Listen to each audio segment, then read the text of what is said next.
Hello guys, ഇതെൻ്റെ Himalayan എന്ന് പറയുന്ന പോലെ തന്നെ ഹിമാചൽ പ്രദേശും കാശ്മീരും കറങ്ങാൻ വേണ്ടി 2 ആഴ്ചത്തെ പ്ലാൻ സെറ്റ് ചെയ്ത് വെച്ചേക്കണേണ്ട. അതുപോലെ തന്നെ ബൈക്കിൽ കുറച്ച് എക്സ്ട്രാ ആക്സസറീസ് കയറ്റാനുണ്ട്. കാരിയർ കയറ്റണം, ഫോഗ് ലാമ്പ് കയറ്റണം, മൊബൈൽ ഹോൾഡർ കയറ്റണം. അതുപോലെ തന്നെ ഞാൻ ഡൽഹിയിൽ നിന്നാണ് സ്റ്റാർട്ട് ചെയ്യണത്. അപ്പോൾ ആ കൊച്ചിയിൽ നിന്ന് ഡൽഹിയിലേക്ക് ട്രെയിൻ കയറ്റിയാണ് വിടണത്. അതിൻ്റെ വിശേഷങ്ങൾ നമുക്ക് ഇതിലൂടെ കാണാം കേട്ടോ. ആക്സസറീസ് കയറ്റാൻ വേണ്ടി വൈറ്റിലേല മോട്ടോ ഹോക്ക് എന്ന് പറഞ്ഞ ഷോപ്പിലാണ് വന്നത്. നമ്മുടെ കാരിയർ പിടിപ്പിച്ച്, അതുപോലെ തന്നെ ഫോഗ് ലാമ്പ് സെറ്റ് ചെയ്തുകൊണ്ടിരിക്കുവാണ്. അതുപോലെ മൊബൈൽ ഹോൾഡറും. അപ്പോൾ ഫോഗ് ലാമ്പ് സെറ്റ് ചെയ്തുകൊണ്ടിരിക്കണേ 2 സൈഡും ഒരേ ഫോഗ് ലാമ്പ് വീതം വെക്കണേ.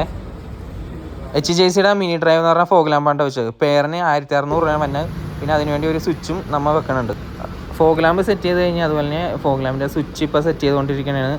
അതുപോലെ തന്നെ നമ്മുടെ മൊബൈൽ ഹോൾഡറും സ്വിച്ചും കാര്യങ്ങളുണ്ട്, അതിൻ്റെ കണക്ഷനും കൂടി കൊടുത്തുകൊണ്ടിരിക്കുകയാണേ. നമ്മുടെ വണ്ടി എല്ലാം സെറ്റ് ചെയ്ത് കഴിഞ്ഞിട്ടുണ്ട്. ഫോഗ് ലാമ്പ് വെച്ച്, മൊബൈൽ ഹോൾഡർ വെച്ച്, കാരിയർ വെച്ച് എല്ലാം സെറ്റായിട്ട്. ഫോഗ് ലാമ്പിന് 2 ലൈറ്റാണ് ഉള്ളത്, വൈറ്റും ഉണ്ട് യെല്ലോയും ഉണ്ട്. വണ്ടി സർവീസിങ് ചെയ്ത് എക്സ്ട്രാ ക്ലച്ച് കേബിൾ ഇട്ട്, പുതിയ ആക്സിലറേറ്റർ കേബിൾ ഇട്ട്, എഞ്ചിൻ ഓയിൽ മാറ്റി നമ്മൾ ആക്സസറീസും കയറ്റിയത് വണ്ടി വാഷ് ചെയ്യാൻ കൊണ്ടുവന്നേക്കണേ കേട്ടോ. വാഷ് ചെയ്ത് കുട്ടപ്പനാക്കി. അതുപോലെ തന്നെ ചെയ്ത് നല്ലപോലെ വാഷ് ചെയ്യണം കേട്ടോ. കാരണം നല്ലപോലെ ഒന്ന് ലൂബ് ചെയ്തിട്ട് വേണം ട്രെയിൻ കയറ്റാനായിട്ട്. ഇതും കൂടി കഴിഞ്ഞാൽ വണ്ടി പണി ഫുള്ള് കംപ്ലീറ്റ്.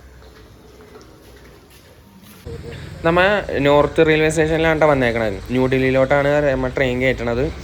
ന്യൂഡൽഹിയിലോട്ട് ട്രെയിൻ കയറ്റാൻ നോർത്ത് റെയിൽവേ സ്റ്റേഷനിൽ മാത്രം പറ്റുള്ളൂ. അപ്പോൾ അതിനുവേണ്ടി നമ്മൾ പെട്രോൾ ഊറ്റിക്കൊണ്ടിരിക്കണേ. പെട്രോൾ ഒരു തരി ഉണ്ടാകാൻ പാടില്ല ട്രെയിൻ കയറ്റുമ്പോൾ. അപ്പോൾ ആ പെട്രോൾ ഊറ്റി അതിൻ്റെ ഉള്ളിൽ ടാങ്കിൻ്റെ ഉള്ളിൽ തുണി വെച്ച് പെട്രോൾ ഒപ്പിയെടുക്കണേട്ടാണ് ഇപ്പോൾ കാണുന്നത്. ട്രെയിനിലേക്ക് കയറ്റുമ്പോൾ വൈസർ വെക്കാതിരിക്കണേ നല്ലതെന്ന് പറഞ്ഞുകൊണ്ട് നമ്മൾ വൈസറും കൂടി ഊരി മാറ്റണേ കേട്ടോ. അതുപോലെ തന്നെ എന്തൊക്കെ കാര്യങ്ങളാണ് ചെയ്യേണ്ടതെന്നുള്ളത് റെയിൽവേ സ്റ്റേഷനിൽ ഈ ഒരു ഫ്ലെക്സ് വെച്ചാണ്. അപ്പോൾ അങ്ങനെ പെട്രോൾ ഫുള്ള് ഊറ്റിയിട്ടാ. പാഴ്സൽ ഓഫീസിൽ ഇരിക്കുന്ന സാറിന് വണ്ടി സ്റ്റാർട്ടാവാത്ത രീതിയിൽ കാണിക്കണം, എന്നാലേ നമ്മൾ അങ്ങോട്ട് ഉള്ളിലേക്ക് വിടുള്ളൂ. പിന്നെ ഒരു കാര്യം ശ്രദ്ധിക്കേണ്ടത്, വീട്ടിൽ നിന്ന് സ്റ്റേഷനിലേക്ക് എത്താനുള്ള പെട്രോൾ മാത്രം വണ്ടിയിൽ വെക്കുക. ഇല്ലയെന്നുണ്ടെങ്കിൽ ബാക്കി അവർ ഊറ്റിയെടുക്കും, നമുക്ക് തരൂല. പാക്ക് ചെയ്ത് തന്നെയല്ലേ അത് ഞങ്ങൾ എടുത്തോളാന്ന് കണ്ടാ അവർ പറയണത്. വണ്ടി നല്ലപോലെ പാക്ക് ചെയ്യാൻ വേണ്ടി നമ്മൾ അത് കൊടുത്തു പോകണം. നമ്മുടെ വണ്ടി അങ്ങനെ പാക്കിങ് തുടങ്ങിയിട്ടാ. ആദ്യം ഒരു തുണി ഇട്ട് അതിൻ്റെ മേളിൽ കാർഡ്ബോർഡ് ഇട്ട്, അപ്പോൾ അതേ നമ്മുടെ ഹെഡ്ലൈറ്റ് എയർ ബബിളിൻ്റെ ഷീറ്റ് വെച്ച് പൊതിയണേണ്.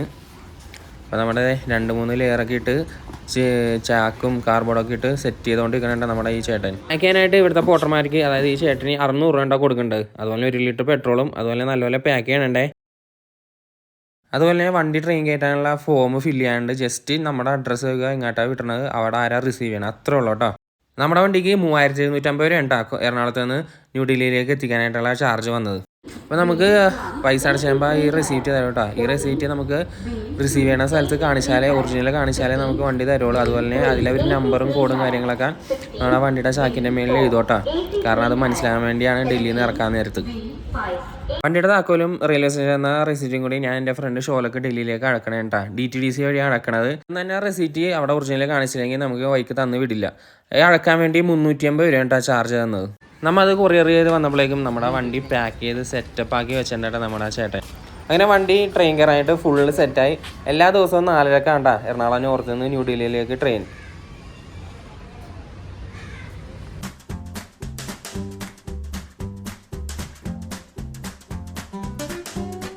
അപ്പോൾ ഗൈസ്, ഈ വന്ന ട്രെയിനിലാണ്ട നമ്മുടെ പാക്ക് ചെയ്ത് വെച്ചാൽ നമ്മുടെ ഈ വണ്ടി നമ്മുടെ ഹിമാലയൻ കയറ്റി അടക്കാൻ പോണത് ഡൽഹിയിലോട്ട്. ന്യൂഡൽഹിയിലേക്കാണ് നമ്മൾ അടക്കണത്. അപ്പോൾ നമ്മുടെ ട്രെയിൻ എത്തിക്കൊണ്ടിരിക്കുവാണ്. പ്ലാറ്റ്ഫോമിലേക്ക് എത്തി. അപ്പോൾ നമുക്ക് ട്രെയിനിലോട്ട് കയറ്റുന്ന കാഴ്ചകളൊക്കെ കാണാം ഇപ്പം. അങ്ങനെ നമ്മുടെ ഹിമാലയൻ ട്രെയിനിലേക്ക് കയറാനായിട്ട് ഒരുപാട് കേട്ടോ. ട്രെയിനിൻ്റെ പാർസൽ കമ്പാർട്ട്മെൻറ്റ് എത്തി. അതിൻ്റെ ഉള്ളിലേക്ക് കയറ്റാനുള്ള തയ്യാറെടുപ്പിലാണ് കേട്ടോ.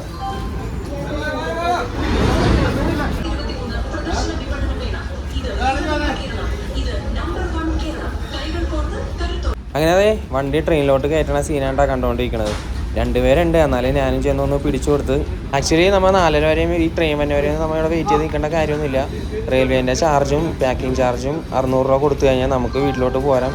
പക്ഷെ നമുക്ക് 4:30 വരെയും നിന്ന് സമയമുള്ളതുകൊണ്ട് ട്രെയിൻ കയറ്റി പോണവരെയും കണ്ടിട്ട് പോകാമെന്ന് വിചാരിച്ച് നിന്നതാണ്.